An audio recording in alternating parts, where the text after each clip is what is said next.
अरे राजू, फटाफट माल लोड कर, 12 बजे डिलीवरी देना। चल। जी जी महेश जी, आप ही का सामान लोड हो रहा है, बस 1 आध घंटे में आपके साइट पे पहुंच जाएगा। जी, नागेंद्र ही लेके आ रहा है। जी नमस्ते।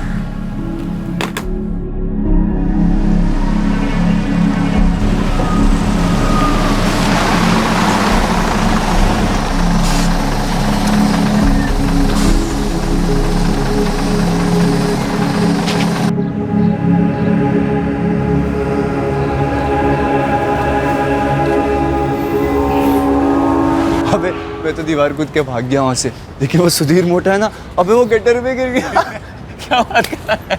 इतनी बार्स मार रहा था, क्या बोले तुम लोग। मैं 1 मिनट में आ रहा हूँ।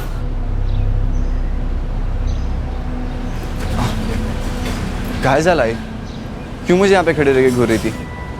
क्यों मेरे दोस्तों के सामने इज्जत का फालूदा करवाना चाहती है? चल, तेरा आज इंटरव्यू था ना, उसका क्या हुआ? आई वो लेट उठा ना तो जा नहीं पाया। फिर से वही बहाना? तू एक दिन टाइम पे नहीं उठ सकता? हाँ, कब तक चलेगा ये अजय? आई अब आँख लग गई थी तो मैं क्या करूँ? मैंने तो आज तक कभी नहीं कहा कि मैं क्या करूँ, इसलिए आज तक ये घर चल रहा है। कॉलेज बीच में छोड़ के बैठ गया है, इंटरव्यू के लिए जाना नहीं चाहता है, सिर्फ आवारागर्दी करना चाहता है। तू करना क्या चाहता है? कब तक चलेगा ये? क्या सोचा है तूने अजय अपनी जिंदगी के बारे में? अभी तक कुछ सोचा नहीं आई। कब सोचेगा तू अजय? कब करेगा तू? कब एहसास होगा तुझे कि तेरी आई अब थक चुकी है? मुझे तेरी जरूरत है अजय। तेरे बाबा से तो बहुत सालों पहले उम्मीद छोड़ दी थी मैंने, उन्हें तो शराब के अलावा और कुछ सोचता ही नहीं है। अब तू भी उन्हीं की तरह कर रहा है, अपनी जिम्मेदारी से दूर भाग रहा है। बस करना आई, घर पे तो जिम्मेदारी का भाषण सुनाती रहती है ना, रास्ते पे तो बख्श दे। तू घर ही जा, मैं ये तो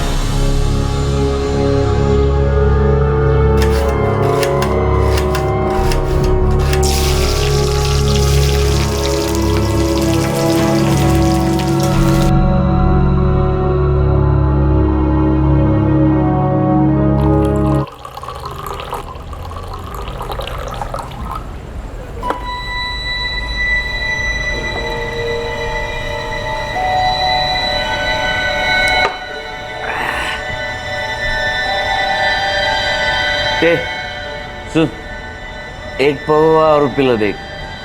रवि बाबू साहब ने मना किया है उधारी देने को, पहले पैसा दो फिर मिलेगा। अरे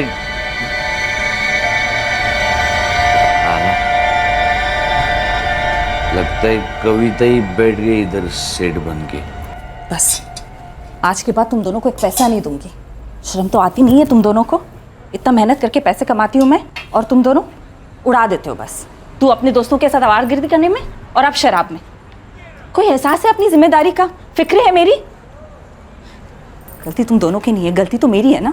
ये घर मेरा है, पति मेरा है, बेटा मेरा है, यही सोच सोच के बस झेल रही हूँ तुम दोनों को। सच कहते हैं लोग, एक जिम्मेदार इंसान लापरवाह लोगों की जिम्मेदारी उठाना जब बंद कर देना तब समझ में आती है कि जिम्मेदारी क्या होती है। काय रे आई, बस करना। खाते वक्त तो चैन से खाने। चुप, खरं बोलती थी तिला बोलू दे। हो का? कहता तो वळत का नहीं हो? हाँ, इतनी समझ में आती है तो सुधर क्यों नहीं जाते तुम? और तुझे ये मैं बार बार बोलती हूँ पसंद नहीं आता है ना? एक दिन ये बोलना भी बंद कर दूंगी, उस घर में रहना भी। फिर ढूंढ लाना किसी को जो तुम दोनों का ख्याल रखे और तुम दोनों को झेले भी। बस हो गया मुझे तो, और नहीं होगा अब मुझसे।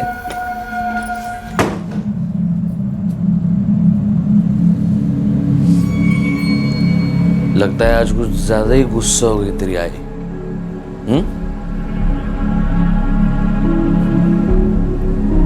सचमुच ऐसा कुछ कर देगी तो बहुत तकलीफ हो जाएगी।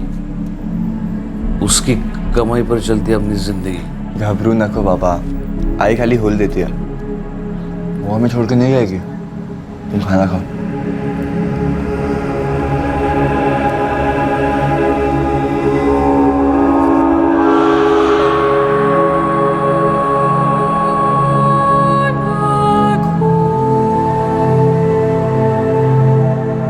पैसे कमाना, अपने शराबी पति रवि और आवारा बेटे अजय को संभालना, हर जिम्मेदारी अकेले निभाना।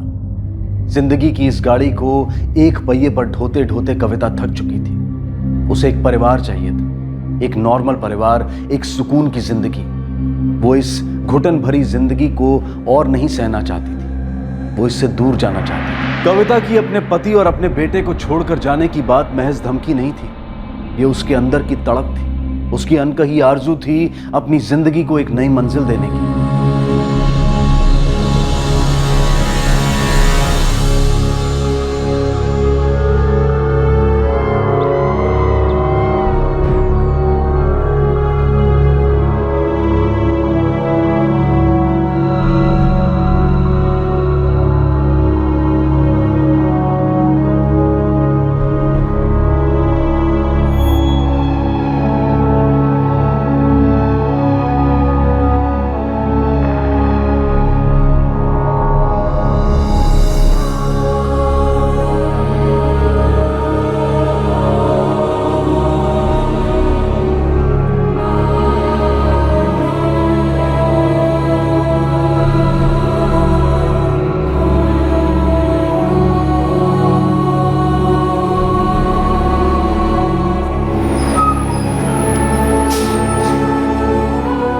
और आखिर एक दिन वो रोज की तरह घर से निकली, लेकिन वापस नहीं लौटी।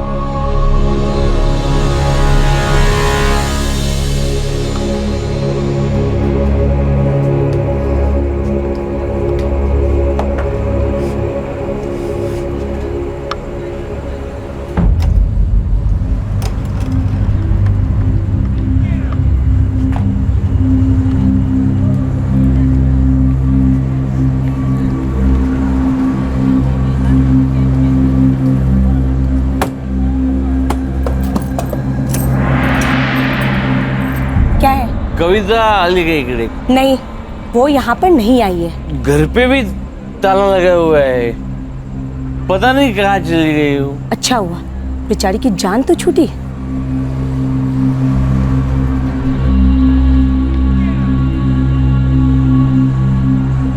तुम्ही डायल केलेला नंबर बंद आहे, कृपया थोड्या वेळाने पुन्हा प्रयत्न करा।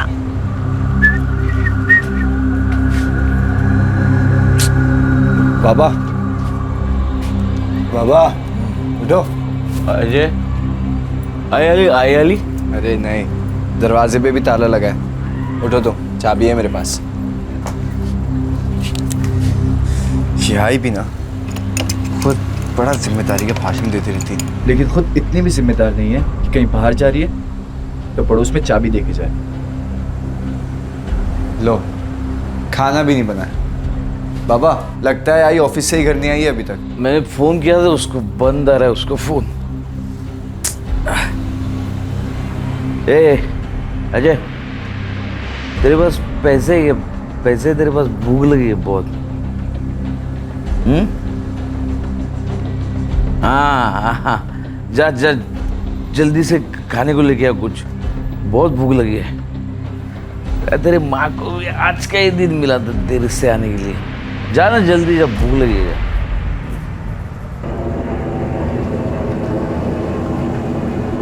उठो बाबा, खाना लाया हूँ। बाबा उठो, खाना लाया हूँ। बाबा, बाबा, बाबा उठो। आ गई तू कविता? आ गई? नहीं बाबा, आई नहीं आई। खाना लाया हूँ, चलो आओ, खा लो।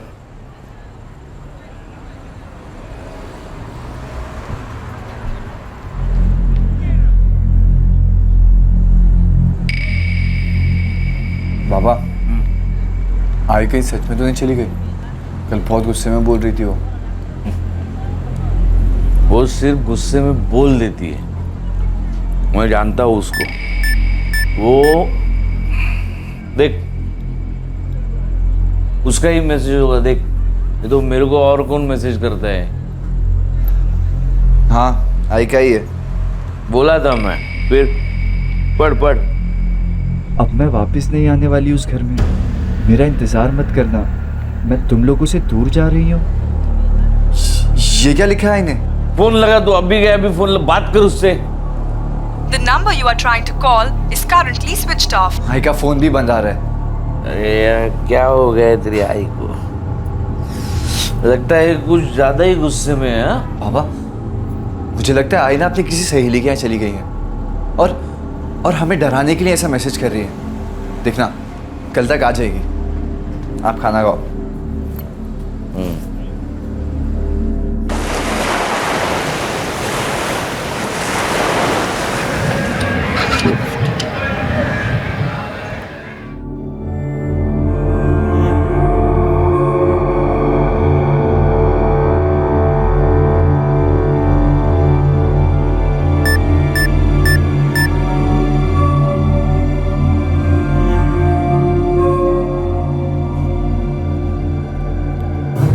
मैं अब नहीं आने वाली। मैं थक चुकी हूँ तुम दोनों से। जा रही हूँ तुम लोगों से दूर। मुझे अब चैन से जीने दो।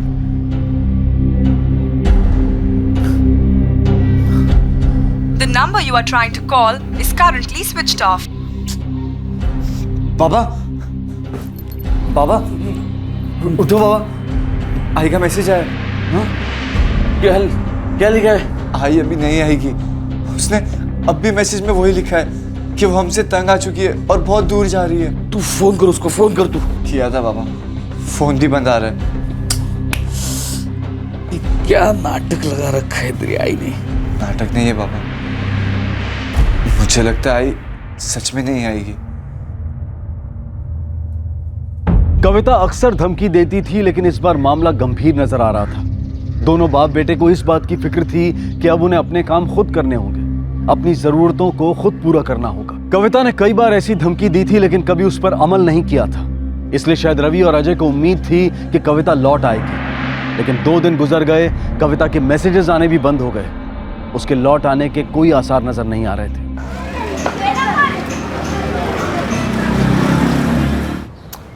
अजय, तेरी आई ऐसा नहीं कर सकती। हमें छोड़ के नहीं जा सकती वो। बाबा, आई शायद सच में हमसे बहुत तंग आ गई थी। देख, वो हमसे नाराज थी, मैं जानता था, लेकिन ऐसे बिना बताए अचानक कैसे जा सकती है वो? उसका सारा सामान यहीं पर है, कपड़े यहीं पर है। कुछ लेके गई क्या वो साथ में? नहीं। फिर मुझे यकीन है वो आ जाएगी। बाबा, आप ऐसा कैसे कह सकते हैं? आई तो हमसे बात भी नहीं कर रही, फोन भी बंद करके बैठी है। देख, हम उसकी राह देखते ऐसे ही यहाँ पे बैठे नहीं रह सकते। हमें ढूंढना होगा तेरी आई को। लेकिन बाबा, ढूंढेंगे कहाँ? क्या तुम दोनों को नहीं मालूम कि वो कहाँ काम करती हैं? कविता जी ने तुम दोनों को 2 मैसेज भेजे और उनमें लिखा है कि वो तुम दोनों से थक चुकी हैं, इसलिए घर छोड़कर चली गई। साहब, मैं मानता हूं कि मैं अच्छा पति नहीं हूं। इतने सालों में कभी नहीं बन पाया। मेरा बेटा भी मेरी तरह जिम्मेदारियों से भाग रहा था, लेकिन वो नाराज चाहे कितनी भी हो साहब, लेकिन वो इस तरह घर छोड़ के नहीं जा सकती। हो सकता है अपने माँ बाप के यहाँ चली गई हो या फिर किसी रिश्तेदार के यहाँ। नहीं साहब, हमारे सिवा उसका कोई नहीं है। ये भी तो हो सकता है कि अपनी किसी सहेली के यहाँ चली गई हो। और जाहिर सी बात है, तुम दोनों तो उनकी किसी सहेली को जानते नहीं होंगे। तो वैसे भी उनका इस तरह से चले जाना कोई ताज्जुब की बात तो है नहीं। तुम्ही ने बताया कि वो कई बार ऐसे चले जाने की धमकी दे चुकी थी। हाँ साहब, आई ऐसा कहती जरूर थी, लेकिन सिर्फ हमें डराने के लिए। और हम जैसे भी थे, आई को फिक्र थी हमारी।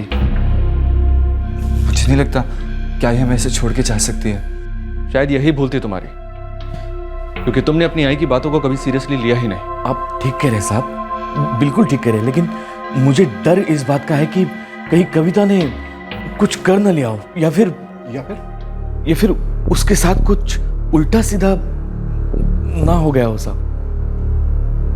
देखो, पहली बात, तुम्हारी पत्नी, तुम्हारी आई एक 42 साल की पढ़ी लिखी समझदार औरत है। दूसरी बात, उन्हें हक है अपनी जिंदगी के फैसले लेने का, और ये फैसला लेने की वजह तुम दोनों ने ही उन्हें दी है। ये बात उन्होंने अपने मैसेज में कही है। इसलिए उन्होंने कुछ गलत कर लिया हो या उनके साथ कुछ गलत हो गया हो, ये मानना बहुत मुश्किल है। साहब, 3 दिन से कविता घर वापस नहीं आई, तब जाके एहसास हुआ कि हमें कितनी जरूरत है उसकी, हम कितने निर्भर है उसके ऊपर। हमने उसकी कद्र कभी नहीं की साहब। आई ने मुझे भी बहुत समझाया था, बिंदियां की थी, लेकिन मैं स्वार्थी हो गया था, कभी उनकी तकलीफ ही नहीं दिखी। चलो, अच्छी बात है, तुम दोनों को अपनी गलतियों का एहसास तो हुआ। अब कविता जी को भी उनकी जिंदगी अच्छे से जीने दो। अगर उन्हें कभी लगेगा कि उन्हें वापस आना चाहिए तो वो खुद वापस आ जाएंगे। साहब, इस बात का तो डर है मुझे कि अगर वो वापस आई ही नहीं तो। और देवा शपथ साहब, ये डर इसलिए नहीं कि हमें उसकी जरूरत है, बल्कि इसलिए कि क्योंकि हमें फिक्र है उसकी। साहब, आप ही सोचो, जैसा भी था, लेकिन 20-22 साल का रिश्ता था साहब। ऐसे 2 मैसेजेस में कैसे खत्म हो सकता है साहब? मुझे सच में डर लग रहा है कि ऐसी जिंदगी से थक हार कर कहीं उसने खुद के साथ कुछ कर न लिया हो। एक काम करो, कविता जी के फोटोग्राफ्स और उनकी डिटेल्स हमें दे दो, हम पूरी कोशिश करेंगे उन्हें ढूंढने की। वाडकर, इस औरत की फोटो और डिटेल्स सभी पुलिस स्टेशन और अस्पताल में भेजो। 9 जुलाई से आज तक के सारे रिकॉर्ड चेक करो, शायद कहीं कोई एक्सीडेंट का केस रजिस्टर हुआ हो।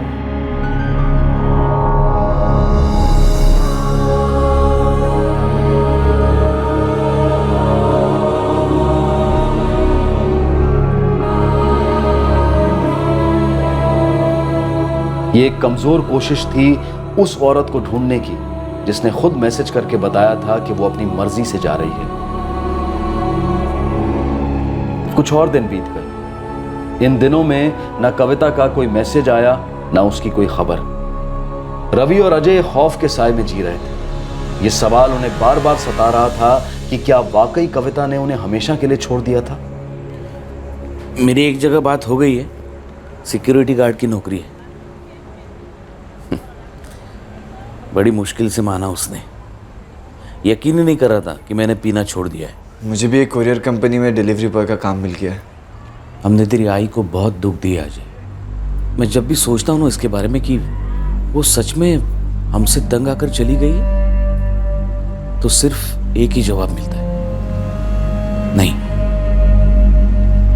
ती आपल्याला अशी सोडून नहीं जाऊ शकत, ऐसे नहीं जा सकती वो।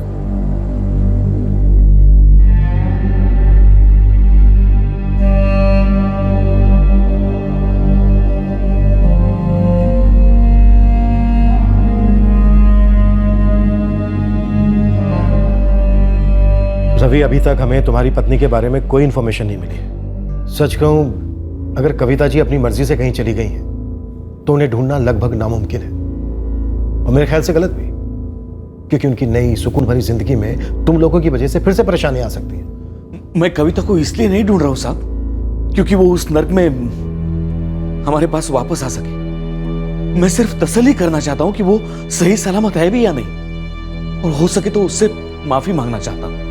वो वाकई हमें छोड़कर चली गई है तो उसने बहुत सही किया है, 100% बरोबर। हम उसके लायक थे ही नहीं। रवि, मैं तुम्हारी तकलीफ, तुम्हारा पछतावा समझ सकता हूं। हम एक लापता फरार इंसान को ढूंढ सकते हैं, लेकिन ये केस वैसा है ही नहीं। ये केस एक ऐसी औरत का जो अपने पति, अपने बेटे से परेशान होकर खुद कहीं चली गई है। देखा जाए तो ये पुलिस केस बनता ही नहीं है। आपकी बात बिल्कुल सही है साहब, लेकिन मेरे अंदर से आवाज आ रही है कि कविता के साथ कुछ तो हुआ है, कुछ गलत हुआ है। हुआ है गलत, और वो गलत ये हुआ है कि उनकी अच्छाई की कभी कद्र तुमने की नहीं, उन्हें उनकी परेशानियों को तुम लोगों ने कभी समझा ही नहीं। मानता हूं साहब, मैं कमजोर था इसलिए मेरी जिम्मेदारी से भाग रहा था, लेकिन कविता कमजोर नहीं थी साहब, और ना कभी हो सकती है। साहब मैं आपके सामने हाथ जोड़ता हूं, सिर्फ इतना पता लगा लो कि वो सही सलामत है भी या नहीं।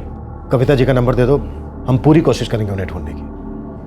हो सकता है जहां वो काम करती थी वहां पर किसी को कुछ पता हो। मेरे पास सूरज कदम का नंबर है। कविता 2 साल पहले जहां काम करती थी वहां पर वो भी सुपरवाइजर था। ये नई नौकरी उसी ने दिलवाई है कविता को। ठीक है, उसका नंबर भी लिख दो। वरुण, कविता के फोन रिकॉर्ड्स निकलवाओ और इस सूरज कदम से भी कांटेक्ट करो। अभी हमें सिर्फ इस केस पर फोकस करना है, पता लगाना है कि कविता गई तो गई कहां। और उसके बाद सर? देखो, अगर कविता अपनी नई जिंदगी कहीं बहुत सुकून के साथ जी रही है तो हम उन्हें बिल्कुल परेशान नहीं करेंगे। अगर वो अपने पति, अपने बेटे के पास नहीं आना चाहती तो ना है, ये उनकी मर्जी। उनके पति को भी अपने किए पर पछतावा है।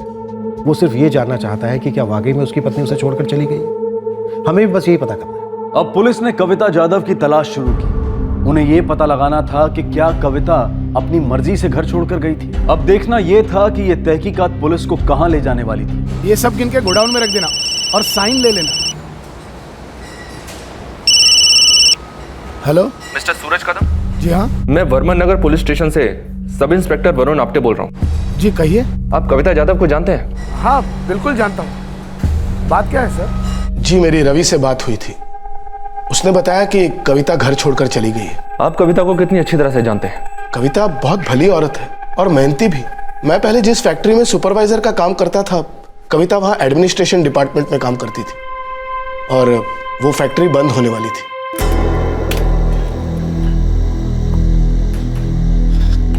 कविता, वो सूरज भाऊ, मैं जानती हूँ आप मुझे क्या कहने आए हैं। मुझे भी नौकरी से निकाला जा रहा है ना। सॉरी कविता, पर सिर्फ तुम्हें ही नहीं, काफी लोगों को निकाला जा, मुझे भी। आप तो जानते हैं सूरज भाव, मेरे लिए नौकरी कितनी ज़रूरी है। रवि तो कुछ भी नहीं करते। अजय के साथ जो उम्मीद जुड़ी है वो भी टूटती जा रही है। कॉलेज में 2 बार फेल हो चुका है वो, फिर भी पढ़ा रही हूँ उसे कि कैसे तो करके ग्रेजुएशन तो पूरा कर ले। 6 सालों से कविता उस फैक्ट्री में काम करती थी। और आप तभी से उसे जानते हैं? नहीं सर, उससे भी 2 साल पहले से। आपको पता है कि वो काम कहाँ करती थी? हाँ सर, मैंने उसे वहां काम दिलवाया था। कहाँ? 7 रेनबोज पेंट डीलर्स में। दीपेश पाटिल? हाँ, मैं जानती हूँ उन्हें, वो मार्केटिंग डिपार्टमेंट में थे ना? हाँ वही। उसने अपनी खुद की पेंट डीलरशिप शुरू की और उसे ऑफिस एडमिनिस्ट्रेशन के लिए एक्सपीरियंस्ड और एफिशिएंट एडमिन की जरूरत है। उसने मुझसे पूछा तो मुझे फौरन तुम्हारा ख्याल आया। इंटरेस्टेड हो इस जॉब में? ये भी कोई पूछने की बात है सुरेश भाऊ? मैं तो जल्द से जल्द काम शुरू कर देना चाहती हूँ। और कविता ने दीपेश के वहाँ काम करना शुरू कर दिया। आप मुझे दीपेश का नंबर दे सकते हैं? Sure sir. अरे राजू, फटाफट हाथ बढ़ा, सारा माल लोड कर। उठा है सब, चल फटाफट, ये भी सब लोड कर, ये सब। हेलो, दीपेश पाटिल? जी बोल रहा हूँ। मैं सब इंस्पेक्टर वरुण आपटे, वर्मन नगर पुलिस स्टेशन से। जी सर, कहिए। आपसे कुछ बात करनी है मिस्टर पाटिल। जरूर सर। मुझे सूरज का फोन आया था, वो बता रहा था कि आपको कविता के बारे में कुछ जानकारी चाहिए। चौल में सभी को कविता के बारे में पता चल गया था मैडम। अच्छा हुआ कि वो घर छोड़ के चली गई। एक तो उसका पति बेवड़ा और दूसरा उसका बेटा 1 नंबर का आवारा निकल गया था। सुना है अच्छे घर से थी वो, अपने माता पिता की इकलौती औलाद थी। इसके माँ बाप कहाँ रहते हैं? कहाँ रहते थे पता नहीं, और अब तो उन्हें गुजरे हुए भी सालों हो गए होंगे। और इसके पास अपना कहने को पति और बेटा ही तो था, शायद इसीलिए सब कुछ झेलती थी। और इसका पति पहले से ही ऐसा था, 17-18 सालों से देखता आ रहा हूँ, पीने के लिए ही जीता था। और सुना है आजकल कहीं सिक्योरिटी का काम कर रहा है।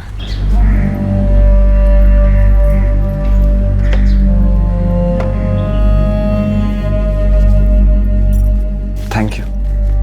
जी सर, कविता 9 जुलाई को ऑफिस आई थी, हमेशा की तरह 9:30 बजे शार्प।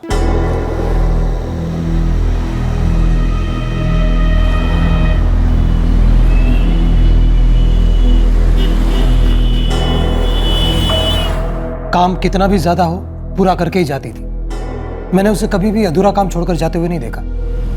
हालांकि उस दिन काम कम था, इसलिए वो 5:30 बजे निकल गई रोज के टाइम पर। बस उस दिन के बाद मैंने उसे नहीं देखा। अगले दिन जब वो ऑफिस नहीं आई तो मैंने उसे फ़ोन किया था, लेकिन उसका फ़ोन स्विच ऑफ आ रहा था। सर, अब आप पूछेंगे कि मैंने कोई इंक्वायरी क्यों नहीं की, किसी से पूछा क्यों नहीं? जी, मेरा अगला सवाल आपसे यही होने वाला था। आप ही ने कहा कविता एक बहुत अच्छी एम्प्लॉय थी। आप ही बताइए, आजकल अच्छे एम्प्लॉय कहाँ मिलते हैं? वो बिना इंटीमेशन के, बिना लीव लिए अचानक से गायब हो गई, और आपने इसकी वजह जानना जरूरी नहीं समझा? वजह न जानने की भी एक वजह है सर। कविता सिर्फ अच्छी एम्प्लॉय नहीं बल्कि एक अच्छी इंसान भी थी। लेकिन ये बात किसी से छिपी नहीं है कि उसकी जिंदगी में कितनी परेशानियां थी। हालांकि उसके काम से, उसके बर्ताव से पता नहीं चलता था, लेकिन उसकी आंखों में दिखाई देता था उसका दुख। सर, मैं तो उसे तब से जानता हूं जब हम एक ही फैक्ट्री में काम करते थे। उसके बाद जब वो मेरे यहाँ नौकरी पे लगी तब भी हालत वैसे ही थे। मैंने उससे कहा भी कि मैं उसके लड़के को कहीं नौकरी पे लगा दूं। 1-2 जगह मैंने बात भी की थी, लेकिन अजय खुद को नवाब की औलाद समझता है, इंटरव्यू पे गया ही नहीं। और जहाँ तक उसके पति का सवाल है सर, तो उसका जवाब तो पूरी चौल के पास है जहाँ वो रहता है। आपके कहने का मतलब ये है कि कविता अपने शराबी पति और आवारा बेटे से तंग आकर घर छोड़कर चली गई? हाँ जी सर, इसके अलावा मुझे तो कोई और वजह नजर नहीं आती। क्या ऐसा हो सकता है कि कविता किसी और के साथ चली गई हो? आपके कहने का मतलब है कि उसके पति के अलावा कोई और आदमी था उसकी लाइफ में? हो सकता है कोई उन्हें ऐसा मिल गया हो जिसके साथ उन्हें जिंदगी जीने जैसी लगने लगी हो। जी सर, बिल्कुल हो सकता है, लेकिन मुझे इस बारे में कोई जानकारी नहीं है। तुम्हें क्या लगता है वरुण? अभी तक की इंक्वायरी से तो ऐसे ही लगता है सर कि ये कोई पुलिस केस नहीं है। एक औरत अपने बेटे और पति से नाउम्मीद थी, इसलिए एक दिन उन्हें छोड़कर चली गई। सर, मैंने चौल में कई लोगों से बात की, लेकिन सबने यही कहानी सुनाई है और सबको यही लगता है कि कविता ने घर छोड़कर अच्छा किया। हो सकता है कविता ने वही किया हो जो हम सोच रहे हैं, फिर भी अपनी तसल्ली के लिए कदम आगे बढ़ते हैं। कविता के फोन रिकॉर्ड्स कब तक आ रहे हैं? कल तक मिल जाएंगे सर। फरुण, मुझे लगता है दीपेश जानता है कि कविता किसके ज़्यादा करीब जाने लगी थी। जी हाँ सर, शायद दीपेश जानता है, इसलिए जब कविता अगले दिन काम पर नहीं आई तो उसे कोई फर्क नहीं पड़ा।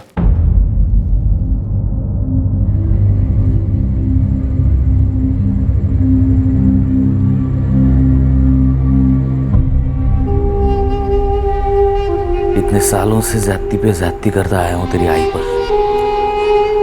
समझता था लेकिन स्वार्थी हो चुका था। एहसास ही नहीं होता था कि मेरी खुदगर्जी की वजह से मैं उसका चैन, उसका सुकून सब छीन रहा हूं। और आज जब वो नहीं है तो मजबूरन ये सब करना पड़ रहा है। काश वो वापस आ जाए और मैं उससे माफी मांग सकूं, उसे वो जिंदगी दे सकूं जो वो हमेशा से चाहती थी। मुझे लगता है आई का जाना जरूरी था, हमें अपनी जिम्मेदारियों का एहसास दिलाने के लिए। लेकिन बाबा, बस एक बार आई वापस आ जाए बाबा। मैं आई को कभी शिकायत का मौका नहीं दूंगा, उनकी हर बात मानूंगा।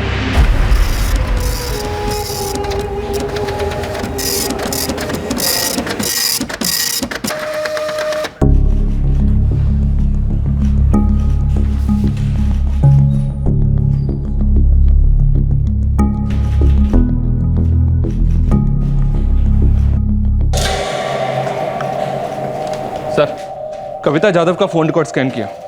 इस पूरे मामले में कुछ तो अटपटा जरूर है। जैसा दिख रहा था वैसा बिल्कुल नहीं है।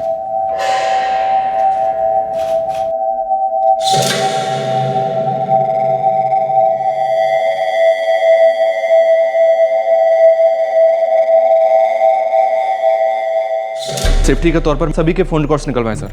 कविता के अलावा उसके पति रवि, उसके बेटे अजय और कविता के बॉस दीपेश पाटिल के भी। 9 जुलाई की रात को 10:30 बजे कविता ने जो मैसेज किया था सर, वो मुंबई से ही किया था। लेकिन कविता ने अगले दिन सुबह जो दूसरा मैसेज किया था वो गणपति पुले से किया था। अटपटा किसके फोन रिकॉर्ड्स में नजर आ रहा है?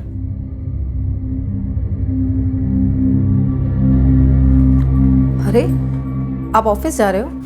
हाँ, एक अर्जेंट ऑर्डर डिलीवर करना है। अरे अभी तो आपने कहा छुट्टी ले रहा हूँ, चाय बना दे। और चाय बनाई तो प्रोग्राम चेंज। संध्या, मैंने कहा ना कि अर्जेंट है, जाना ही पड़ेगा। हेलो। हेलो दीपेश जी, इंस्पेक्टर शेखर दीक्षित बोल रहा हूँ। जी सर, कहिए। उस दिन आपने हमें बातें तो बहुत बताई, लेकिन अधूरी थी। कुछ जरूरी बातें तो रह ही गई। अच्छा, ऐसा है तो मैं फिर से आ जाता हूँ। मुझे लगा ही था कि दोबारा बुलाएंगे। देखा, काम पे नहीं गया तो फोन से चिपके रहना पड़ेगा। उससे अच्छा मैं चला ही जाता हूँ, चाय तुम पी लेना। दीपेश की बातों में जो कॉन्फिडेंस है वो या तो एक सच्चे आदमी में होता है या फिर उस आदमी में जो झूठ बोलने में बहुत माहिर होता है। ताल में कुछ तो काला है। कविता के फोन रिकॉर्ड से एक हल्का सा सुराग मिला था जो शक करने लायक था। कविता का बॉस दीपेश पाटिल अब पुलिस की रडार में था। क्या वाकई शक करने लायक कोई बात थी? दीपेश पाटिल साहब, तो आपको लग रहा था कि हम आपको फिर से बुलाएंगे, यानी आप भी जानते थे कि आपने हमसे कुछ छुपाया। तो चलिए, जो भी आपने हमसे छुपाया था वो बता दीजिए। और हाँ, इस बार आधा अधूरा नहीं, पूरा बताइए। तो चलिए, हो जाइए शुरू। सर, किसी भी इंसान की जिंदगी में अगर दुख हो, तनाव हो, तो वो चाहता है कि वो अपनी फीलिंग्स, अपने जज्बात किसी के साथ शेयर करे। कोई तो हो जो उसकी बात सुने। समझे ना समझे अलग बात है सर, लेकिन पाटिल साहब, ये फिलॉसफी का ज्ञान देना बंद कीजिए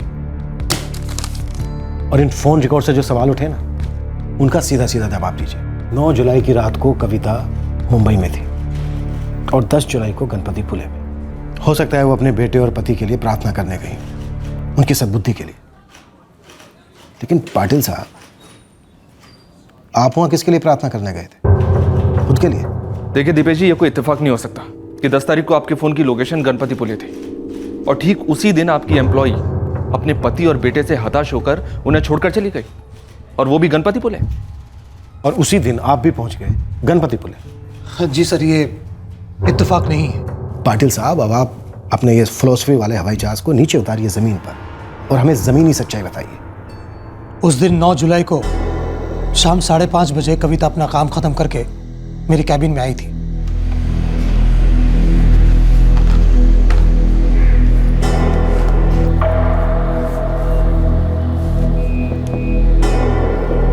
दीपेश जी, मैं आ सकती हूँ? आओ कविता, आओ।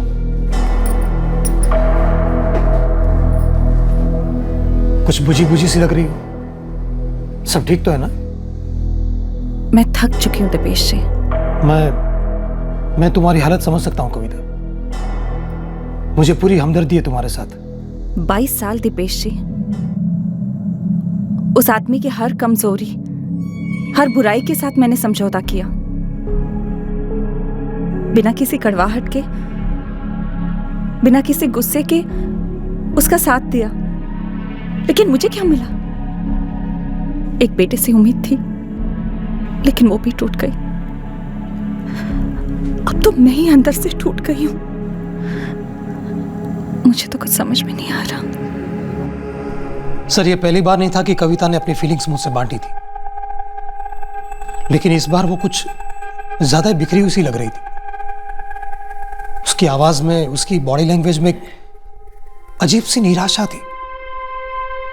वो घर जाना ही नहीं चाहती थी। सर, तुम समझने की कोशिश करो कविता। अगर घर नहीं जाओगी तो और कहां जाओगी? मैं नहीं चाहती दीपेश, पर अब मैं घर नहीं जाऊंगी। बस बहुत हो गया, मुझे अब छुटकारा चाहिए। मैं उसकी मुश्किल समझता था सर, मुझे उससे हमदर्दी थी, लेकिन अब वो कहां जाएगी ये मैं कैसे तय कर सकता था? अजीब सी मुसीबत थी सर। मेरा मतलब है, आप किसी इंसान की बात को सुन सकते हैं, समझ सकते हैं, लेकिन उसकी जिम्मेदारी तो नहीं उठा सकते ना। आप मुझे सीधे सीधे ये बताइए कि आप कविता के साथ गणपति पुले गए थे? जी सर, कविता वहां जाना चाहती थी, ये उसकी इच्छा थी। गणपति पुले? जी दीपेश जी, उसी के पास जयगढ़ एक जगह है, मैं वहीं से हूँ। मेरा पूरा बचपन वहीं पे गुजरा है। क्या आप मुझे वहां ले जाएंगे? मैं? कविता यूं अचानक कैसे? शायद जहाँ बचपन गुजरा है वहां जाके 22 सालों की थकावट थोड़ी देर के लिए मिट जाए। सर, उसकी हालत ऐसी थी कि वो कुछ भी कर सकती थी, खुद को नुकसान पहुंचा सकती थी। मुझे उसे अकेले में छोड़ना ठीक नहीं लगा। सर, एक बार मैंने सोचा कि उसके पति से बात करूं, लेकिन फिर सोचा कि मामला और बिगड़ सकता, क्योंकि वही तो जड़ है उसकी परेशानी की। मुझे कोई और रास्ता नजर नहीं आया सर, इसलिए मैं उसके साथ चला गया ताकि उसे कोई गलत कदम उठाने से रोक सकूं।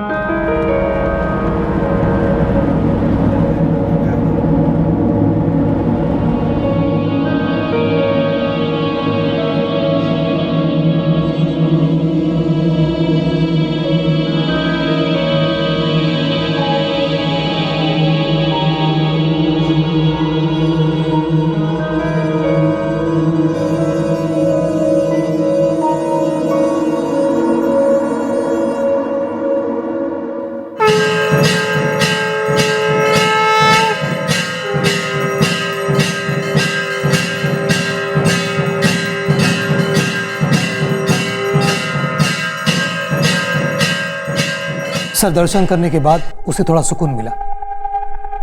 अब इतने सालों की फ्रस्ट्रेशन कुछ देर में तो नहीं मिट सकती, लेकिन फिर भी वो पहले से काफी शांत नजर आ रही थी। वो कुछ देर समंदर किनारे बैठना चाहती थी।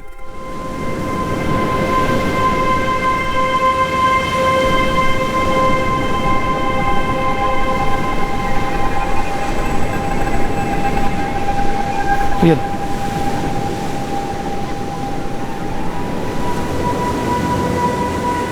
तुम ठीक हो? कविता, मेरे ख्याल से अब चलना चाहिए। मैं जानता हूं तुम वापस नहीं जाना चाहती, लेकिन मुझे ऐसा लगता है कि तुम्हारा पति और बेटा भी तुम्हारी राह देख रहे हो, फिक्र कर रहे हो। ऐसा होता है, किसी के जाने के बाद उसकी अहमियत ज़्यादा समझ में आती है। मेरी फैमिली भी सोच रही होगी, मैं घर के मंदिर में नहीं जाता, अचानक दर्शन करने गणपति पुले कैसे चला गया। आप अपने फैमिली से खुश हैं? हाँ। चलो अच्छा है, कोई तो खुश है। दीपेन जी, मुझे एक 10 मिनट दीजिए, मैं अभी आती हूँ। लेकिन कहाँ जा रही हो? ऐसी जगह जहाँ 10 मिनट सुकून से बैठ सकूं, जहाँ कोई ना हो। अरे घबराइए मत, बस यही पास में ही है। बचपन में वहाँ अक्सर जाया करती थी। अब इतना दूर आए हैं तो सोचा बचपन की यादों को थोड़ा फिर से जी लूँ। ठीक है, लेकिन ज़्यादा देर मत करना, हमें रात होने से पहले मुंबई पहुँचना है।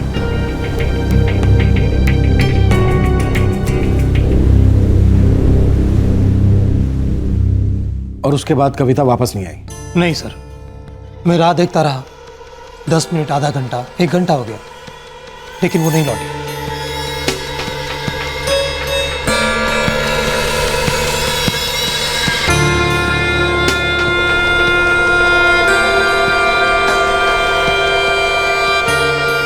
मैडम, मेरे साथ जो लेडी आई थी कविता, वो आई थी चाबी लेने?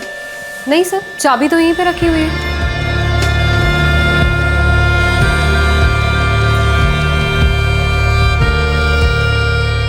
The number you are trying to call is currently switched off. Sir, मैंने फिर समंदर किनारे जाकर देखा, 2-3 घंटा और इंतजार किया, फिर मैंने हार मान ली।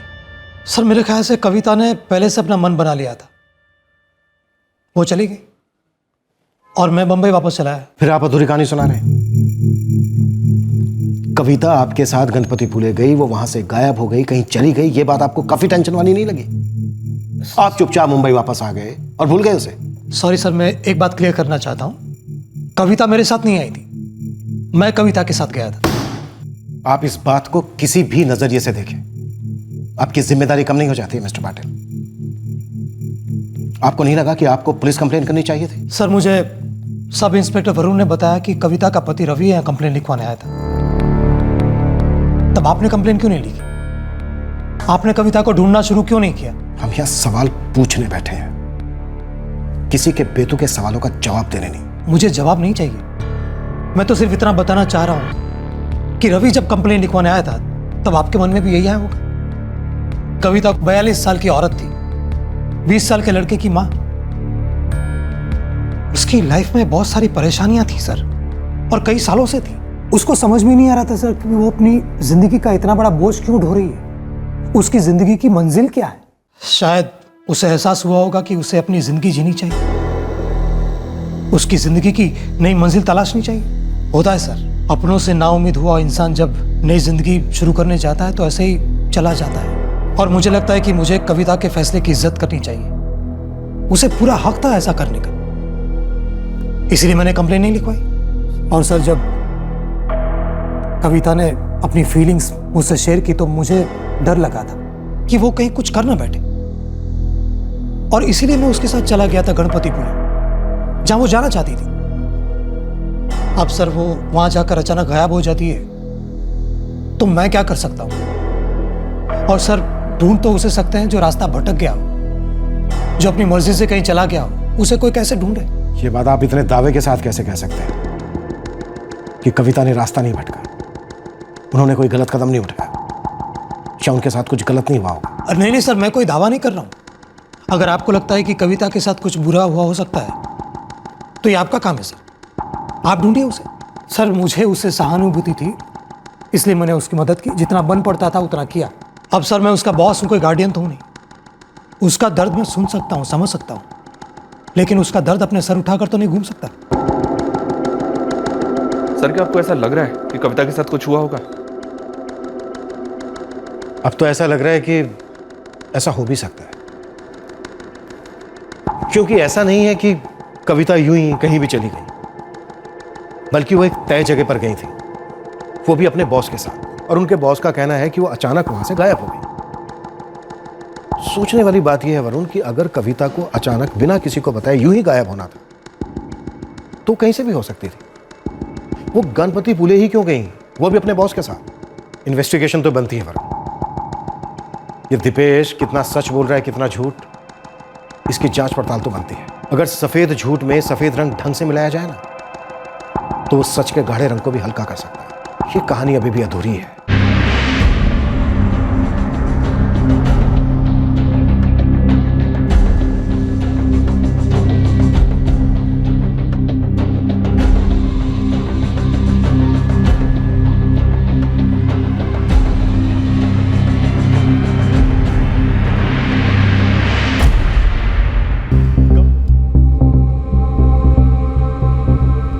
वरुण, कविता गणपति पुले गई थी ये तो तय है, और दिपेश का कहना यह है कि कविता उसके वहां साथ गई थी। हो सकता है ऐसा ही हो, लेकिन क्या वहां पर वही हुआ जो दिपेश ने हमसे कहा? सर मैंने रवि से भी बात की थी, उसने भी यही कहा था कि कविता गणपति पुले के पास की जयगढ़ गांव को बिलोंग करती है। हालांकि अब वहाँ उसका कोई रिश्तेदार नहीं है। वरुण, याद है जब हमने दिपेश की पहली क्वेश्चनिंग की थी तो हमने उससे पूछा था, क्या ऐसा हो सकता है कि कविता किसी और के साथ चली गई हो? आपके कहने का मतलब है कि उसके पति के अलावा कोई और आदमी था उसकी लाइफ में? सर कहीं ऐसा तो नहीं कि ये दूसरा आदमी कोई और नहीं बल्कि दीपेश ही हो?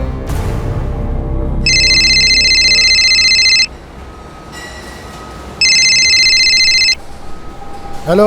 हाँ सूरज भाऊ, मैं रवि, कविता का पति। हाँ बोला। सूरज भाऊ, आप कविता को इतने सालों से जानते हैं, आप ये भी जानते हैं कि मैं उसका अच्छा पति कभी नहीं बन पाया। रवि साफ साफ बोलो, बात क्या है? सूरज भाऊ, क्या क्या कविता का किसी दूसरे आदमी के साथ कोई रिश्ता था?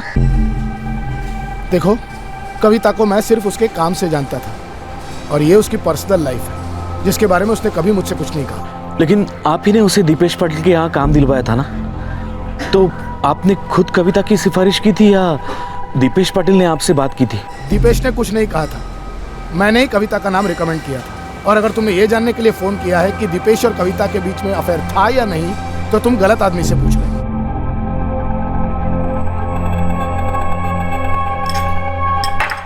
सुनिए, आप 9 जुलाई को ही गणपति पुले गए थे ना? क्यों? तुम्हें बताया तो था, क्यों पूछ रही है? मैंने पुलिस पूछ रही थी, किसी सब इंस्पेक्टर आपटे का फोन आया था, पूछ रहे थे कि आप गणपति पुले गए थे, वो बात मुझे पता थी या नहीं। तो तुमने क्या कहा? यही कि मुझे पता था, पर ये पुलिस आजकल आपको इतना परेशान क्यों कर रही है? वो हमारे ऑफिस में एक औरत थी ना, कविता जाधव, वो अचानक फैमिली को छोड़कर कहीं गायब हो गई, उसी की इंक्वायरी चल रही है। आप उसी के साथ गणपति पुले गए थे ना? हाँ देखो कविता, अब तुम अपना डेली सोफ वाला दिमाग लगाकर कुछ उल्टा सीधा मत सोचने लगे। कविता एक भली औरत थी, उसकी लाइफ में बहुत सारी परेशानियां थी। उस दिन वो कुछ ज़्यादा ही अपसेट थी, इसीलिए तो मैं उसके साथ चला गया ताकि वो कोई उल्टा सीधा कदम न उठा ले। लेकिन पुलिस अब मेरी जान के पीछे पड़ी हुई है। लेकिन टेंशन की कोई बात नहीं है, रूटीन इंक्वायरी है।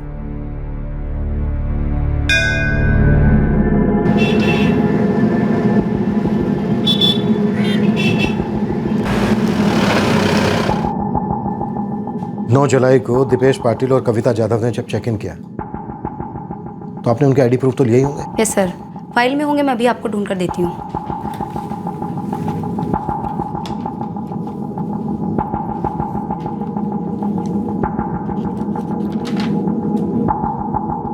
उसके ही अगले दिन ये आदमी इस औरत को ढूंढते हुए यहाँ आया था? जी सर, हालांकि उस वक्त मैं यहाँ नहीं थी, मेरी कुलीग अंजलि ड्यूटी पर थी। यस सर, मिस्टर दीपेश उस दिन काफ़ी घबराए हुए लग रहे थे और उन्होंने पूछा भी था ये कविता मैडम के बारे में कि कहीं वो आई तो नहीं थी रूम की चाबी लेने के लिए। मैडम, मेरे साथ जो लेडी आई थी कविता, वो यहाँ आई थी चाबी लेने? नहीं सर, चाबी तो यहीं पे लगी हुई है।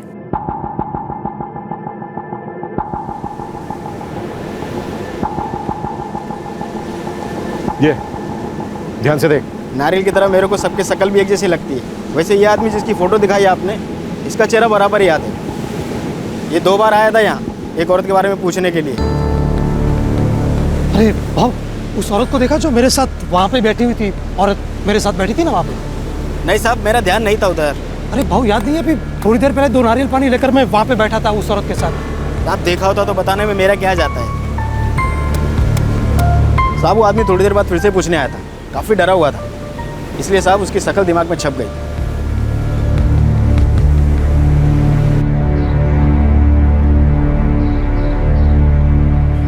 दीक्षित साहब, आपका मैसेज मिलते मैंने पूरे गांव की छानबीन की, लेकिन कविता जाधव के बारे में कोई जानकारी नहीं मिली।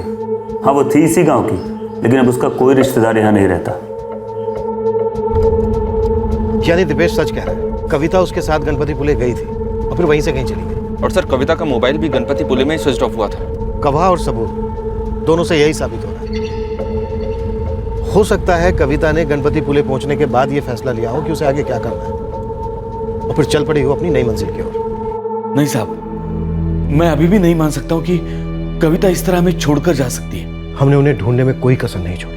हम उनके गांव भी होकर आए, लेकिन कुछ पता नहीं चला।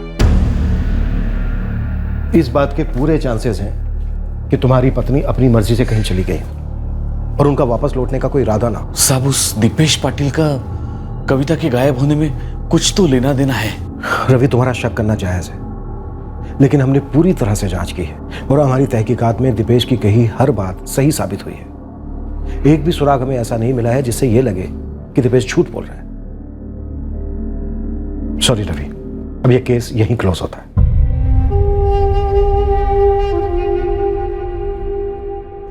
अपनी उदासी को समेटे रवि फिर से काम पर लग गया। कविता के जाने के बाद उसमें आया बदलाव बरकरार रहा। अजय भी काम में मन लगा रहा था। कविता की गैर मौजूदगी ने उसके पति को अपनी जिम्मेदारियों का एहसास करवाया और उसके बेटे को भी। दोनों को बेहद दुख था कविता को इस तरह से खो देने का। कविता की कमी तो खल रही थी, लेकिन सबकी जिंदगी अपनी गति से चलती रही। हालांकि एक सवाल सबके मन में रह रह कर उठता था, आखिर कविता थी कहां? सर, वरुण को बुलाओ। जी सर। वरुण, कविता जाधव केस में कोई अपडेट हुई? उसने अपने पति, बेटे या बॉस को कोई कॉल किया हो? लगता तो नहीं है सर। मैंने उन सबसे कह रखा है कि अगर कविता उन्हें कांटेक्ट करे तो हमें तुरंत इन्फॉर्म करे। वैसे कुछ खटक रहा है क्या आपको सर? पता नहीं। इस केस के बारे में जब भी सोचता हूं हमेशा यह केस मुझे अधूरा ही लगता है। 9 जुलाई को एक औरत बिना बताए अचानक कहीं चली गई। फिर वो अपने पति के मोबाइल पर एक मैसेज भेज दिए कि वो अब कभी नहीं आएगी, और फिर उसके अगले दिन 10 जुलाई को वापस मैसेज भेज दिए। क्यों? दोबारा मैसेज भेजने की क्या जरूरत थी? मुझे लगता है सर, शायद कविता के लिए यह फैसला लेना आसान तो नहीं रहा होगा। उसने जब पहला मैसेज भेजा होगा तो उस वक्त वो श्योर नहीं होगी। वो शायद अपने फैसले पर दोबारा सोचना चाहती होगी, और अगले दिन उसने तय कर लिया कि उसे क्या करना है।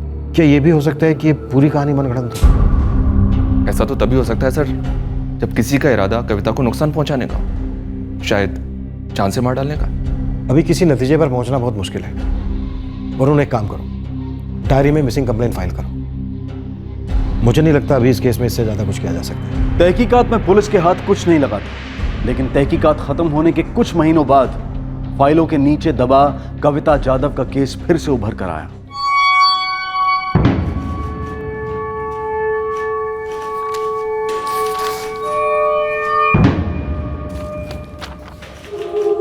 कविता जाधव, उम्र 42 साल, हाइट 5 फुट 3 इंच, 9 जुलाई 2015 से लापता। उम्र 38 से 46 के बीच, हाइट 5 फुट 3 इंच। सर, मुर्दाघर से एक सर्कुलर आया है लावारिस लाशों के दाह संस्कार के बारे में। तो सर, मैं सबकी डिटेल पढ़ रहा था, तभी मेरे ध्यान में कुछ आया। क्या उसमें ऐसा कोई है जो हमारे किसी केस से जुड़ा है? सिमिलरिटीज तो हैं। उम्र और हाइट के साथ साथ पहनावा भी मैच कर रहा है। मरने वाली औरत ने भी साड़ी पहन रखी है। रवि ने भी हमसे यही बताया था कि कविता जाधव हमेशा साड़ी पहनती थी, है ना? Right sir.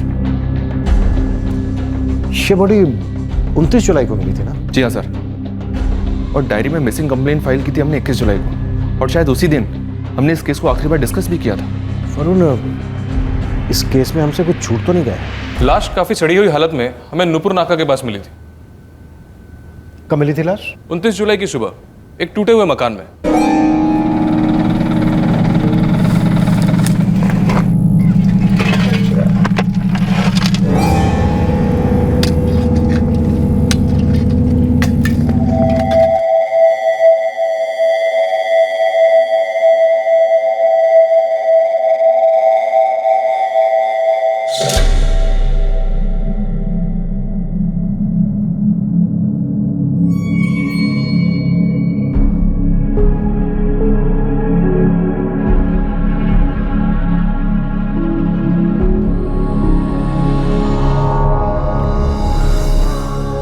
हाँ साहब, वो कविता ही थी, मेरी बीवी। साहब, आईने खुदकुशी की थी? नहीं, पोस्टमार्टम रिपोर्ट के मुताबिक उन्हें मारा गया, हत्या की गई थी उनकी। आप दोनों ने ताबीज और साड़ी देखकर उनकी पहचान तो कर ली है, फिर भी हमें डीएनए टेस्ट करवाना होगा। साहब उस दीपेश का हाथ है इसमें। उसकी एक भी बात पे मुझे पहले से यकीन नहीं था। मैं कविता को 22 सालों से जानता हूं साहब। वो इस तरह हमें छोड़ के नहीं जा सकती। वो उस दीपेश के साथ इतनी दूर इस तरह क्यों जाएगी? हाँ साहब, बाबा बिल्कुल सही कह रहे। हाँ, ऐसा कभी नहीं कर सकती। साहब वो दीपेश को छोड़ना मत। उसकी हर बात झूठी है साहब। उसी ने मारा है कविता को, उसको छोड़ना मत साहब।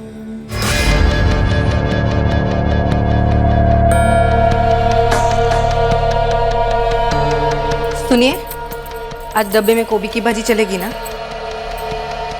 क्या हुआ? इतनी परेशान क्यों दिख रहे हैं आप? कुछ बोल क्यों नहीं रहे हो? तबीयत तो ठीक है ना आपकी? क्या हो रहा है आपको? दीपेश, दीपेश, दीपेश, दीपेश, दीपेश।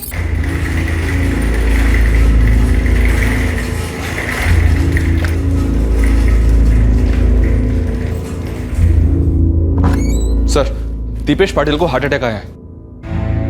क्या? जी हाँ सर, माइल्ड अटैक है, फिलहाल आईसीयू में है वो। खतरे की कोई बात नहीं है, बहुत ही माइल्ड अटैक था।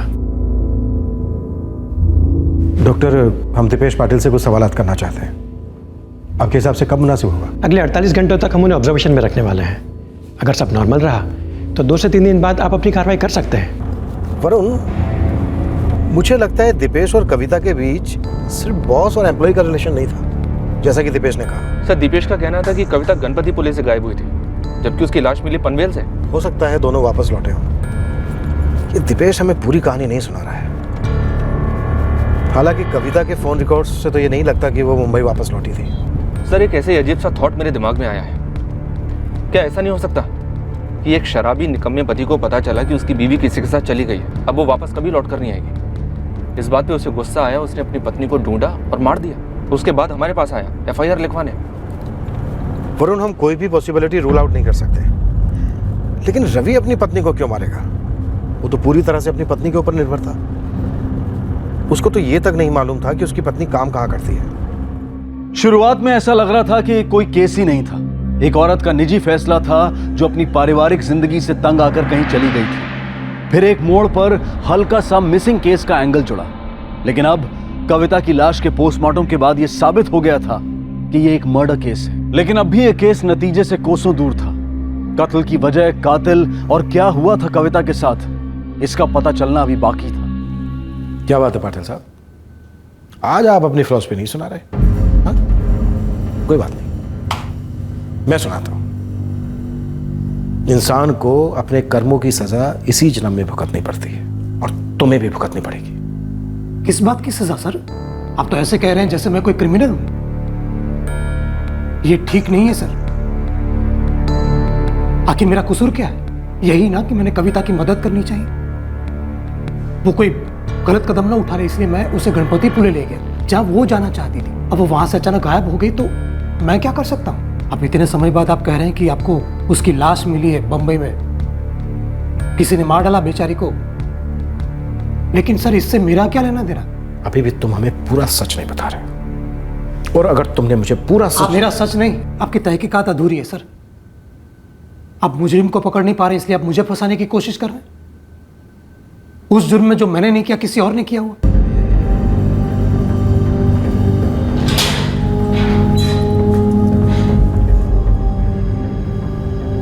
लगातार 3 दिनों तक दीपेश की काफी सख्ती से पूछताछ की गई, लेकिन वो अपने बयान पर अड़ा रहा। ऐसा कुछ सामने नहीं आ रहा था जो इस केस को उसके नतीजे तक पहुंचा सके। इस दौरान कविता का पति रवि पुलिस स्टेशन आता रहा, इस सवाल का जवाब जानने कि आखिर दीपेश ने कविता को क्यों मारा, लेकिन पुलिस के पास इसका कोई जवाब नहीं था। सर, हम लोग अभी तक ये मानकर चल रहे थे कि कविता गणपति पुले गई थी। सर, ऐसा भी तो हो सकता है कि कविता गणपति पुले गई ही ना हो। कहना क्या चाहते हो गुरु? सर, ये दीपेश अपनी बात से टस से मस नहीं हो रहा है। शायद इसलिए क्योंकि उसने हर चीज को पहले से प्लान किया था, और उसी प्लान के मुताबिक हर कदम उठाया गया। मतलब पे झूठ पर सच का रंग लगाया। दिपेश ने हर चीज प्लान की थी। जी हाँ सर, यहाँ तक कि कविता की मोबाइल का गणपतिपुले में होना, ताकि हम लोग ये समझें कि कविता गणपतिपुले में थी, जबकि शायद वो यहीं थी, मुंबई में। घबराओ मत संध्या, मैंने कुछ नहीं किया, यकीन करो मेरा। ये लोग मुझे खामखा फंसाने की कोशिश कर रहे हैं, लेकिन कामयाब नहीं होंगे, देख लेना। संध्या, संध्या रो मत।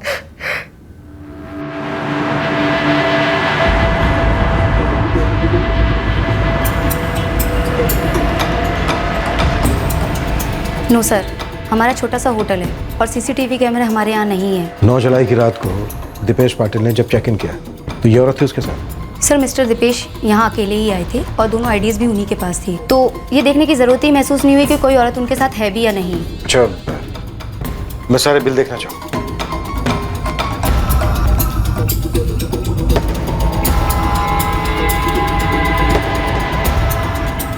दिपेश पाटिल ने 2 कप चाय मंगवाई थी। सर, अगर बिल में लिखा है तो डेफिनेटली मंगाई होगी। ये औरत है वो? साहब, इतने लोग आते हैं, सब थोड़ी ना याद रहते हैं। वो आदमी भी पूछ रहा था ये औरत को कहीं देखा क्या। साहब, मेरे को सचमुच में याद नहीं था। उसने 2 नारियल लिए थे, ये याद है? हाँ, वो बरोबर याद है। और रहेगा ही ना साहब, 2 बार आया था मेरे पास, एक ही रिकॉर्ड बजाया जा रहा था। सर, शायद मैं दीपेश के इस खेल को थोड़ा थोड़ा समझने लगा हूँ। दीपेश अपने बयान पे अड़ा है, इसलिए नहीं कि उसका बयान सच है, बल्कि इसलिए क्योंकि उसने अपने बयान को सच बनाया है। सच बनाया मतलब? एक फिल्म देखी थी मैंने सर, उसका प्लॉट ये था कि एक आदमी कैसे अपनी प्लानिंग के जरिए पुलिस को गुमराह करता है। कैसे? वो सच का भ्रम क्रिएट करता है सर। सच और झूठ की ऐसे मिलावट करता है कि लोग उसके झूठ को सच मान लेते हैं। फिर वो अनजान लोगों को, मासूम लोगों को अपना मोहरा बनाकर अपने झूठ को सच साबित करता है, और वो लोग भी ये मान लेते हैं कि जो भी उन्होंने कहा वो सच है, जबकि वो था झूठ।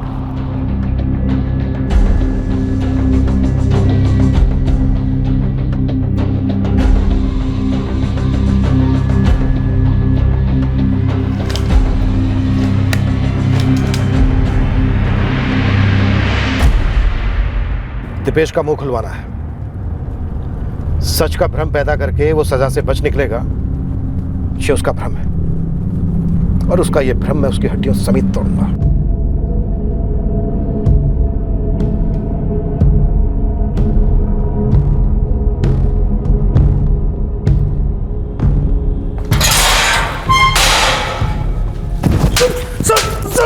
क्या कर रहे हैं आप सर? क्या कर रहे हैं आप? मैं अच्छी तरह से जानता हूं कि कविता को तूने ही मारा। सारे सबूत तूने प्लान किए। गणपतिपुले जाना तेरा एक प्लान था। कविता कहीं तेरे साथ नहीं गई। तूने पहले कविता को मारा और फिर उसका फोन लेकर तू गणपतिपुले गया। गया क्यों नहीं? ये झूठ है सर। झूठ है? हाँ, झूठ है। सर, आप मुझ पर हाथ नहीं उठा सकते सर। ठीक है, नहीं उठाता हाथ। सर ये गैर कानूनी है सर। ये मेरा पुलिस स्टेशन है, यहाँ का कानून भी मैं हूं। आप इस तरह मुझसे बात नहीं मनवा सकते। सर सर सर, अभी कुछ नहीं करो, जो भी काम है बाद में। 1 मिनट सर, मेरी बात तो सुनिए। बोलो। Human rights activist Anil Deshmukh यहाँ आया हुआ है, उस सारी कैदियों से अभी मिलना चाहता है। अभी? उसे कहो कि अभी जाए, कल आए। क्या ना, थाना इंचार्ज बिजी है। लेकिन सर, बहुत गड़बड़ हो गई है। इसकी चीखें सुनी उसने, शक हो गया उसे। सर, हम लोग मुसीबत में आ सकते हैं। फरून, मैं जब तक इसके मुंह से सच नहीं सुन लेता, मैं इसे छोड़कर नहीं जाने वाला। ये क्या तमाशा हो रहा है यहाँ पे? कानून की हिफाजत करने वाले ही कानून तोड़ रहे हैं। अच्छा, सब इंस्पेक्टर वरुण, आप यही सच्चाई मुझसे छुपाने की कोशिश कर रहे थे ना? वाह मिस्टर दीक्षित, सोचता हूं डंडे के साथ आपकी एक फोटो ले लूं तो कैसा रहेगा। आपको शायद लगता नहीं हो, लेकिन मुल्जिम भी इंसान होते हैं। आप उन्हें जानवरों की तरह नहीं पीट सकते। देशमुख, मेरे काम में टांग को तोड़ा। ये मेरा पुलिस स्टेशन है। मेरे पुलिस स्टेशन के लॉकअप में मेरी इजाजत के बगैर आने की हिम्मत कैसे हुई? मैं एक वकील भी हूं और ह्यूमन राइट एक्टिविस्ट भी। जब जब मुझे पता चलेगा कि किसी भी पुलिस स्टेशन में किसी भी मुल्जिम के साथ कानूनी नीति नियम के अनुसार कार्रवाई नहीं हो रही है, मैं वहां आकर अपनी टांग अड़ाऊंगा। आप ये मत भूलिएगा कि मैं भी आपकी तरह एक कानून का रखवाला हूं। देशमुख, तुम कानून के रखवाले नहीं, बल्कि मुजरिमों के रखवाले, जो पैसे लेकर संगीन से संगीन मुजरिमों को कानून से बरी करवाते हैं। देखिए, आपको जो भी कहना है कहते रहिए, लेकिन प्लीज बाहर जाकर क्योंकि मुझे यहाँ रिपोर्ट तैयार करनी है कि आप अपने मुलजिमों के साथ कैसे पेश आते हैं इसके बारे में, और मैं शुरुआत इनसे करता हूँ।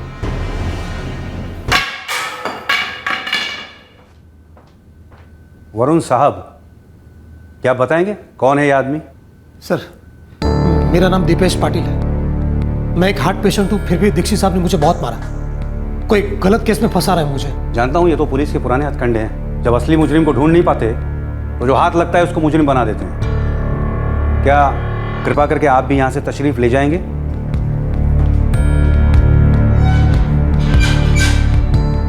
तो मिस्टर दीपेश। जी सर। क्या ऑफिसर दीक्षित ने आपको मारा? सिर्फ हाथ से नहीं, डंडे से भी मारा सर। वो मुझसे उस जुर्म का जबरदस्ती कन्फेशन करवाना चाह रहे हैं जो मैंने किया ही नहीं। क्या केस है आपका?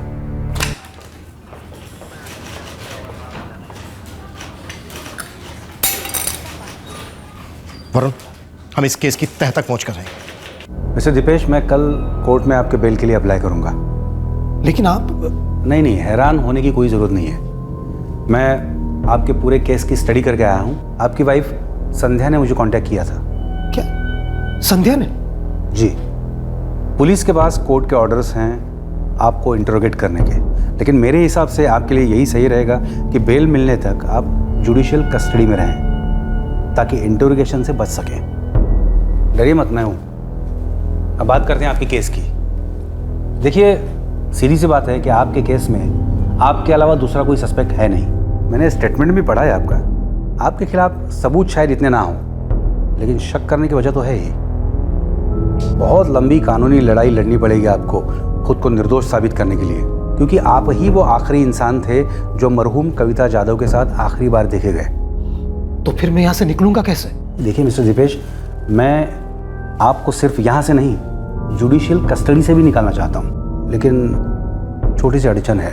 पुलिस को एक क्लू मिला है जो बेल मिलने में प्रॉब्लम दे सकता है। कैसा क्लू? देखिए, 9 जुलाई को आपकी कार मुंबई गोवा हाईवे पर एक टोल नाके पे लगे सीसीटीवी में स्पॉट हुई है। रात का वक्त था, आप कार में अकेले थे उस वक्त। कविता जाधव आपके साथ नहीं थी और वो होटल अर्पिता लॉज, वहाँ पे तो कोई सीसीटीवी था नहीं, इसलिए वहाँ से आप बच निकले। लेकिन ये जो टोल नाके की सीसीटीवी फुटेज है, ये केस को आपके खिलाफ ले जा सकती है। क्या आपने वो फुटेज देखी?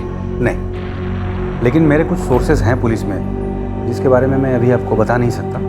उनके पास ये फुटेज है जिसे पुलिस कोर्ट में पेश करेगी, जिससे उन्हें ये पता चलेगा कि आपकी ये गणपति पुले वाली कहानी जो है वो बनावटी थी। ये नामुमकिन है। देखिए मिस्टर दीपेश, मैं यहाँ ये तय करने नहीं आया हूँ कि पुलिस के लिए क्या मुमकिन है और क्या नामुमकिन। मैं आपका वकील हूँ और मेरा काम है आपको बचाना। आपकी सज़ा में नहीं, आपकी रिहाई में मेरा फ़ायदा है। और देखिए, ये तभी मैं कर सकता हूँ जब मुझे पता हो कि एग्जैक्टली क्या हुआ था। ठीक है, अगर आप कुछ बताना नहीं चाहते तो ये आपकी मर्जी है, लेकिन कल जब कोर्ट में मेरे लिए आपके डिफेंस में जवाब देना मुश्किल हो जाएगा, आप ही का केस वीक होता चला जाएगा। ऐसी कोई फुटेज हो ही नहीं सकती, कहीं की भी नहीं। नहीं, ये आप इतनी श्योरिटी से कैसे कह सकते हैं? क्योंकि मैंने सारी प्लानिंग की थी, फुल प्रूफ प्लानिंग। होटल भी मैंने ऐसा चुना था जहाँ सीसीटीवी ना हो। नहीं मिस्टर दीपेश, देखिए, टोल नाके पर सीसीटीवी होते हैं और आपकी कार तो वहीं से गुजरी होगी ना। लेकिन मैं कार से गया ही नहीं था। अच्छा, वेरी स्मार्ट, वेरी स्मार्ट। मुझे लगता है ना वो शायद कुछ खेल खेल रहे हैं हमारे साथ। उन्हें खेलने दीजिए उनका खेल, हमारे पास तो हुक्म का इक्का है। प्लीज़। इसीलिए मैं बस से गया था, क्योंकि मैं जानता हूँ कि सीसीटीवी बस के अंदर के लोगों को स्पॉट नहीं कर सकती।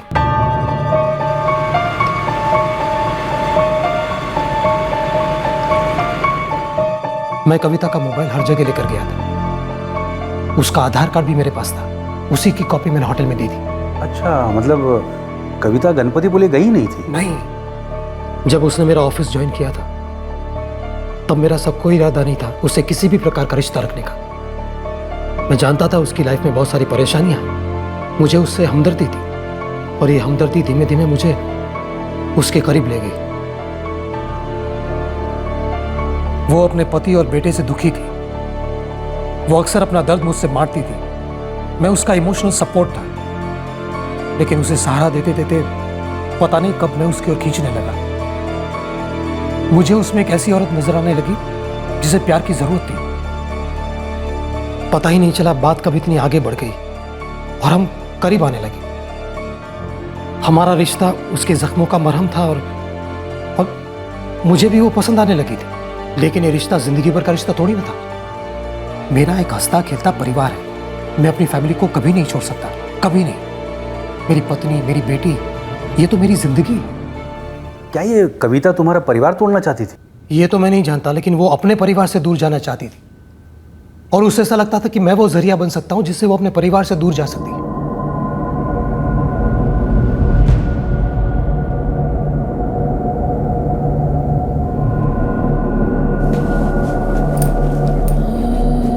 दीपेश, तुम मुझसे शादी करोगे? जब उसने पहली बार ये पूछा तब मुझे समझ में आया कि बात इतनी आगे बढ़ गई। लेकिन तुमने मना नहीं किया उसे? मना किया सर, उसे दुख भी हुआ, लेकिन उसे मेरी जरूरत थी और मुझे भी उसकी आदत पड़ गई थी, तो रिश्ता आगे बढ़ता गया। मानता हूं कि उसने जिंदगी में काफी दुख झेले थे, लेकिन उसका जिम्मेदार मैं तो नहीं था। उसकी उम्मीदें बढ़ने लगी थी सर। धीमे धीमे मजा सजा बनने लगा था। मुझे ऐसा लगने लगा था कि वो अपनी जिंदगी का नर्क मेरी जिंदगी में घुसेड़ देगी और मुझे उसे ऐसा करने से रोकना था।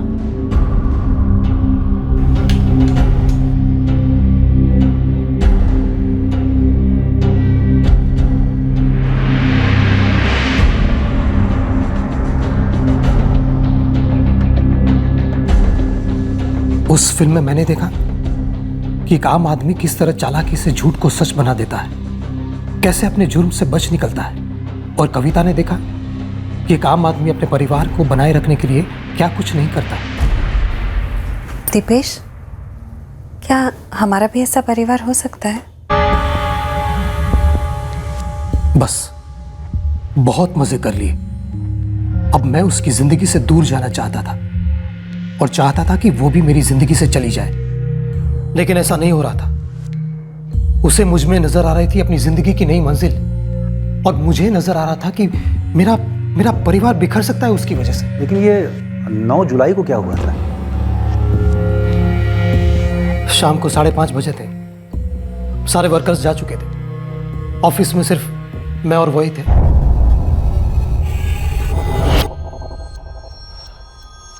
देखो कविता, फिर से अपना शादी का पुराण शुरू मत कर देना प्लीज। मैंने तो सोचा था मैं अपने लिए एक नई जिंदगी ढूंढ लूंगी तुम्हारे साथ। वो गलती थी मेरी, मुझे खुद पे कंट्रोल करना चाहिए था। तुमसे हमदर्दी थी मुझे, I mean है। हमदर्दी?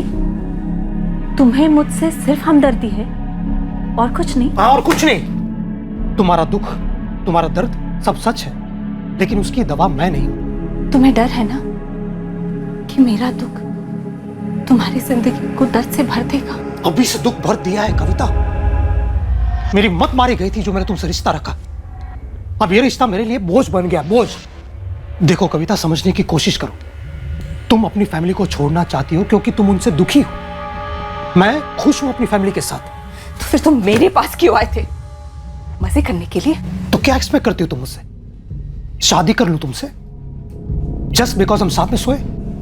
एक बात समझ लो, मैं तुम्हारे लिए अपने घर को नहीं तोड़ सकता। तुम्हें अपनी खुशी, अपनी मंजिल कहीं और ढूंढनी होगी।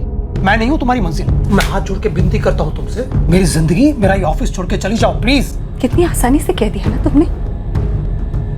तुम्हें मेरी फीलिंग्स की तो कोई कदर ही नहीं है। तुम्हें सिर्फ मेरा जिस्म चाहिए था। तुम्हारे लिए मैं एक टाइम पास। देखो कविता, जो कुछ हुआ दोनों की मर्जी से हुआ। खुद को विक्टिम बनाकर मुझे गिल्टी फील करवाने की कोशिश मत करना। गिल्टी हो? 22 सालों से मैं घुट रही हूं। मेरा दर्द, दुख, मेरी जिंदगी तुम्हारे सामने मैंने खोल के रखी थी, लेकिन तुम्हें सिर्फ मेरे जिस्म में दिलचस्पी थी। सब कुछ जानते थे तुम, फिर भी तुमने मुझे झूठे वादे किए, ये झूठा दिलासा दिलाया कि तुम मुझे उस नर्क से निकालोगे, और आज तुम मुझे कह रहे हो कि उस नर्क में वापस चली जाओ। तो क्या चाहती हो मुझसे तुम? अपनी फैमिली को उस नर्क में धकेल दो? अपनी बीवी को तलाक दे दूं? जब मेरे साथ सो रहे थे तब तो तुम्हें अपनी फैमिली और बीवी याद नहीं आ रही थी। आज अचानक तुम्हें अपनी बीवी की बड़ी फिक्र हो रही है। तुम बहुत बड़े कमीने हो दीपेश। सच तो यह है कि तुम अपनी बीवी से बोर हो रहे थे, इसलिए तुम मेरे साथ आके सोते थे? तुम्हें वो खुश नहीं रख पाती थी ना, इसलिए तुम मेरे पास खुशी ढूंढते थे। क्यों? मिलूं तुम्हारी बीवी से, उसे बता तो दूं पतियों को कैसे खुश रखा जा सकता है। मुझे धमकी मत देना। मैंने किसी की जिंदगी बर्बाद नहीं की, तुम्हारी जिंदगी पहले से बर्बाद थी। ठीक है, फिर देख लो अभी, जब एक बर्बाद औरत किसी और की जिंदगी बर्बाद करने की ठान लेती है ना, तो क्या होता है। मैं बहुत डर गया था। वो अपनी जिंदगी में खुशी लाने के लिए मेरी जिंदगी बर्बाद करने पर उतारू थी। वो एक चोट खाई औरत थी जो कुछ भी कर सकती थी। मुझे ऐसा लगा कि उसे रोकना होगा।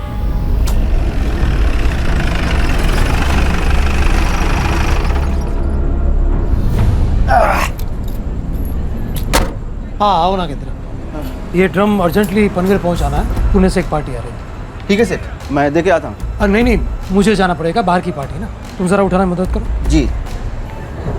कविता की बॉडी को ड्रम में डालती है और उसे पनवेल में एक उजाड़ जगह पे लेंगे।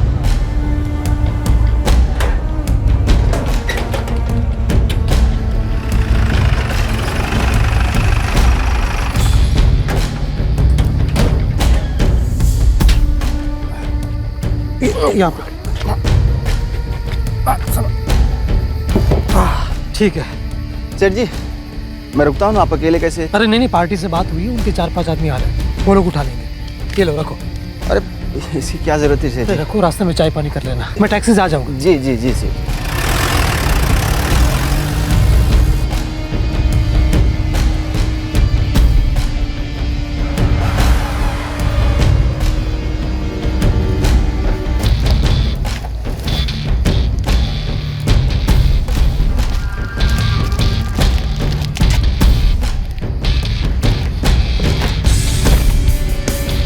इस तरह मैंने उससे छुटकारा पाया। फिर मैं ऑफिस आया, सारा खून साफ किया। कविता का बैग मेरे पास था, मैंने उसका मोबाइल लिया। तभी मुझे वो फिल्म याद आई और मेरा दिमाग चलने लगा।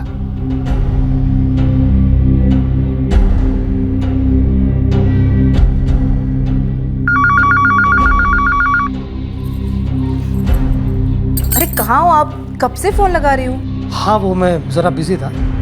अच्छा सुनो, मुझे अभी के अभी गणपतिपुले जाना होगा। गणपतिपुले? ऐसे अचानक? हाँ वो एक अर्जेंट काम है, मैं आके बताता हूँ। ठीक है।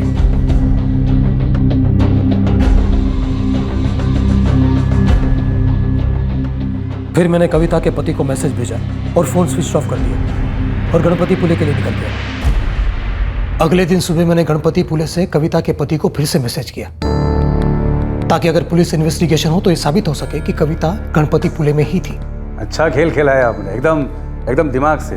मैंने सब कुछ प्लान करके रखा था, क्योंकि मैं जानता था कि पुलिस मेरे बयान की सच्चाई जानने गणपतिपुले जरूर जाएगी। देखिए मिस्टर दीपेश, चाहे कुछ भी हो जाए, आप अपना स्टेटमेंट चेंज मत कीजिएगा। जी। आप निकल आओगे इस केस, डोंट वरी। दरवाजा खोलना।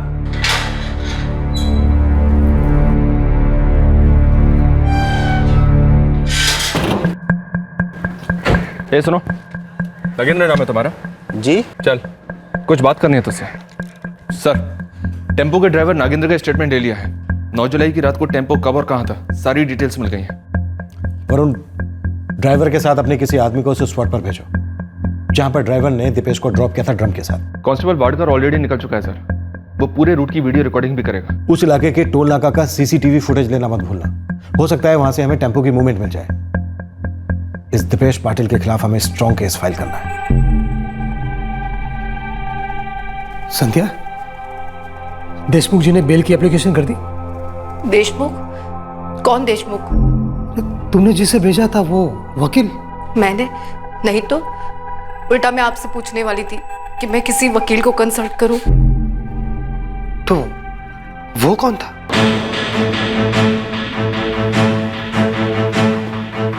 सर, गुड देशमुख, अच्छी एक्टिंग की तुमने। सॉरी सर, लेकिन मैं कुछ ज़्यादा भड़क गया आप पे। अरे नहीं नहीं, अच्छा किया, झूठा ड्रामा करके झूठे से सच उकलवाया। Very good, thank you sir, thank you.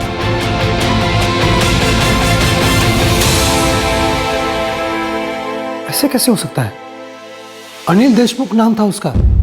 Human rights का भी कुछ काम करता था। पाटिल साहब, वो अनिल देशमुख कोई वकील नहीं, बल्कि हमारे ही डिपार्टमेंट का एक कांस्टेबल है।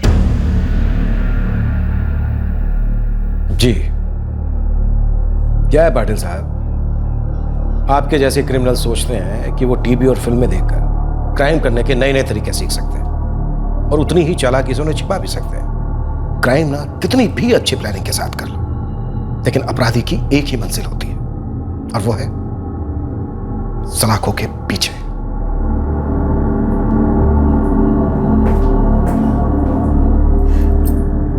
दीपेश, सच बताइए मुझे, क्या किया है आपने?